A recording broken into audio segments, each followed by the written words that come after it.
अस्सलाम वालेकुम। कैसे हैं आप सब दोस्त? उम्मीद करता हूँ खैरियत से होंगे। तो आज हम डिस्कस करने वाले हैं एक फैमिली जो जजमेंट रिसेंटली पास हुई है लाहौर हाई कोर्ट से। बहुत ही अच्छी जजमेंट है और खुश आइन है वो इस हवाले से कि अगर हम प्रैक्टिस के हवाले से बात करते हैं तो बहुत से ऐसे केसेस हैं जो फाइल ही नहीं होते। इस वजह से फाइल नहीं होते क्योंकि ऑलरेडी पेंडेंसी बहुत है और लोगों को यकीन ही नहीं है, साइलेन को इस बात पे यकीन नहीं है कि हमारा केस डिसाइड होगा, और डिसाइड अगर हो भी जाए तो उसमें कोई अमल दरामद होगा, कोई एग्जीक्यूशन उस पर लगेगी या नहीं लगेगी। तो आज एक फैमिली जजमेंट जो कुछ दिन पहले पास हुई है, तो उस जजमेंट के हवाले से और हमारी प्रैक्टिस के हवाले से कि हमारी जो इनिशियल स्टेज है हमें क्या करना चाहिए और किस तरह प्रैक्टिस में अपने आप को कामयाब करना चाहिए, ये जो थोड़ी बहुत इनिशियल स्टेज पे हमें स्ट्रगल करनी पड़ती है और उसमें कौन कौन सी चीजें हमारे लिए जरूरी हैं। तो सबसे पहले हमारी इनिशियल स्टेज है क्योंकि हमारे पास सिर्फ फैमिली केसेस आ जाएंगे, फैमिली केसेस के अलावा हमारे पास कुछ पटिशनें आएंगी या इस तरह के छोटे छोटे मामला आएंगे। ज्यादा जो केसेस हैं वो हमें इसलिए नहीं मिलेंगे क्योंकि हमारी इतनी स्टैंडिंग नहीं है, हमारा स्टार्ट है, जो क्लाइंट है उसका ट्रस्ट ही अभी हम पर नहीं बनता। तो इस वजह से हमें जो ऐसी चीजें हैं जो बेसिक हैं वो सबसे पहले अडॉप्ट करनी चाहिए, वो सीखनी चाहिए। और जब बेसिक से आप ऊपर जाएंगे तो फिर ऐसा ऐसा प्रैक्टिस में उतनी ज्यादा आप अबूर हासिल करेंगे चीजों पे। तो प्रैक्टिस वाली बात है, जितनी ज्यादा हमारी प्रैक्टिस होगी इन चीजों पे, इन फैसला जात को हम पढ़ेंगे और देखेंगे कि किस तरह हमने सारी सिचुएशन टैकल करनी है। एक केस को पकड़ने से पहले जो उसके कॉन्सिक्वेंसेस हैं वो हमें पता हो, तो ये सारी चीजें हमें इनिशियल स्टेज पर इन पे ग्रिप हासिल करनी चाहिए। तो पाकिस्तान में ऑलरेडी केसेस बहुत पेंडिंग है और पेंडिंग के अलावा बहुत से ऐसे केसेस हैं जो फाइल नहीं होते। उसकी वजह क्या है फाइल ना होने की? क्योंकि साइलिन को, अवाम को इस चीज पे एतमाद ही नहीं है कि हमारा केस डिसाइड होगा। इन केस अगर डिसाइड हो भी जाता है तो उस पर एग्जीक्यूशन अमल दरामद ही नहीं होता। तो अवाम इस चक्कर में पढ़ने की बजाय वो कहती है जलील होने के बाद हम पैसे भी लगाएं और उसका कोई हमें रिजल्ट भी ना मिले, और फिर वो फाइल ही नहीं करते। लिहाजा हमें अवाम को एक बेहतर तरीके से गाइड करना चाहिए कि उसके जो कॉन्सिक्वेंसेज है कि केस को हमने किस तरह टैकल करना है, और उसके बाद जो उसका रिजल्ट होगा वो हमने एज सुन एज पॉसिबल कोशिश करनी है कि जो केस वो डिसाइड करवाएं, और डिसाइड करवाने के बाद हमें उसके लॉ, उसकी जो लेटेस्ट जजमेंट है उसके हवाले से पता हो और हम क्लाइंट को बेहतर तरीके से सेटिस्फाई करें। सेटिस्फाई करने के बाद उसकी परफॉर्मेंस भी उसको दिखाएं, हम अपनी परफॉर्मेंस भी उसको दिखाएं कि हमने किस तरह उस केस में अपनी स्ट्रगल की है।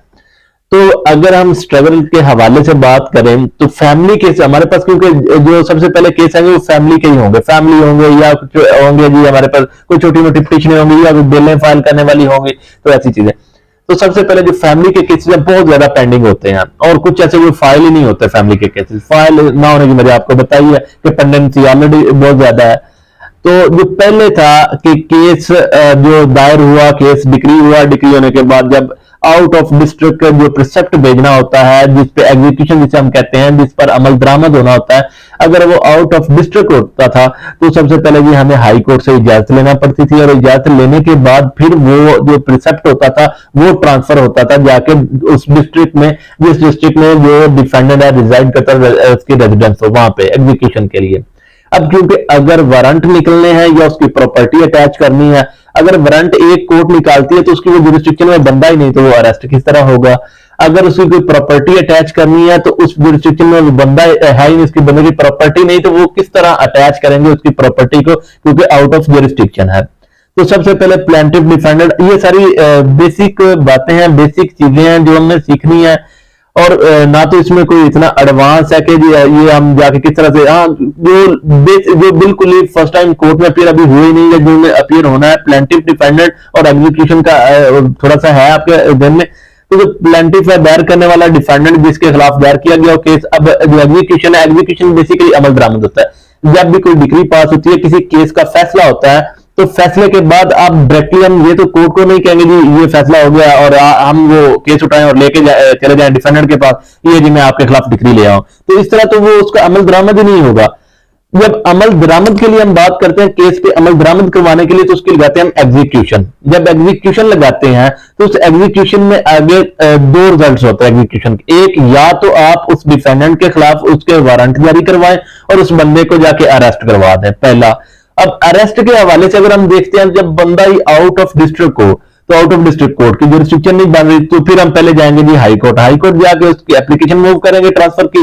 जब केस ट्रांसफर होगा दूसरे डिस्ट्रिक्ट में, वहां जाके वो लगेगा, वहां पे अब हम उसके जनाब वारंट निकलवा लेते हैं। वारंट निकलेंगे, अब बंदा हमारे हाथ नहीं आ रहा। अब जो फैमिली केसेस में ऐसे जो ऑलरेडी एक डिस्टर्ब होते हैं, वो पहले मतलब बड़े परेशान होकर कोर्ट में आए होते हैं, और वो कोर्ट से वो अपनी डिग्री वगैरह हासिल करते हैं, फिर बंदा उनके हाथ नहीं आता। पहले जो जजमेंट थी, उस जजमेंट के मुताबिक कि जब भी आप प्रिसेप्ट किसी दूसरे डिस्ट्रिक्ट में ट्रांसफर करवाएंगे तो उसके लिए एप्लीकेशन मूव करेंगे हाई कोर्ट, ये एप्लीकेशन मूव करेंगे हाई कोर्ट को, और हाई कोर्ट परमिशन देगी तो फिर आप ट्रांसफर करवा सकते हैं। अब आप उसी कोर्ट में एप्लीकेशन देंगे, और एप्लीकेशन जब देंगे उसके बाद जो प्रिसेप्ट है वो कंसर्न डिस्ट्रिक्ट में चला जाएगा, और वहां पे जाके आप उसको एग्जीक्यूट करवा सकते हैं। अब पहले वाली अगर हम बात करें, जो साइटेशन हमारे पास पहले थी, और वो 2002 की एक थी लाहौर पे 600 का, और दूसरी जो 2022 MLD 1280 पेज था। अब जो रिसेंटली जजमेंट आई है, पहले वाली जजमेंट के मुताबिक लाहौर हाई कोर्ट इस कानून में दो मुतजाद फैसला जाते, जो एक 2002 का था और दूसरा 2022 का था। 2002 के मुताबिक वो ट्रांसफर कर सकती थी कोर्ट, और 2022 के मुताबिक भी वो ट्रांसफर नहीं कर सकती। अब इस पे 3 जजेस का बेंच बना, और बेंच बनने के बाद मुतफिका तौर पर फैसला आया कि जो डिग्री पास करेगी कोर्ट, वो कोर्ट जो केस है वो ट्रांसफर कर सकती है, प्रिसेप्ट ट्रांसफर कर सकती है। तो लगा जब भी अब फैमिली केस में डिग्री पास होगी, उस डिग्री को की एग्जीक्यूशन के लिए आप उसी कोर्ट में एप्लीकेशन दे सकते हैं, और उस एप्लीकेशन के मुताबिक आपकी जो डिग्री है वो ट्रांसफर कर दी जाएगी। तो ये 2023 LHC 590 इसका जो है टाइटल है इस जजमेंट का। जब भी आपकी कोई फैमिली में डिग्री पास होती है तो उसको आप इजीली एक डिस्ट्रिक्ट से दूसरे डिस्ट्रिक्ट में ट्रांसफर करवा सकते हैं। ये बहुत ही एक अच्छी बात है पूरे जुडिशियल सिस्टम के लिए भी और हमारे लिए भी, क्योंकि जब क्लाइंट को पता चलता है कि जी मेरी डिग्री तो पास हो जाएगी लेकिन फिर मुझे हाई कोर्ट जाना पड़ेगा, तो क्लाइंट इस बात से सेटिस्फाई नहीं होता। वो कहता है मैं किस तरह हाई कोर्ट मैनेज करूंगा, किस तरह आऊं जाऊंगा, या वहां के जो वकील उनकी फीस किस तरह अफोर्ड करूंगा, वो सारी चीजों को मद्देनजर रखते हुए वो फिर केस ही फाइल नहीं करते थे।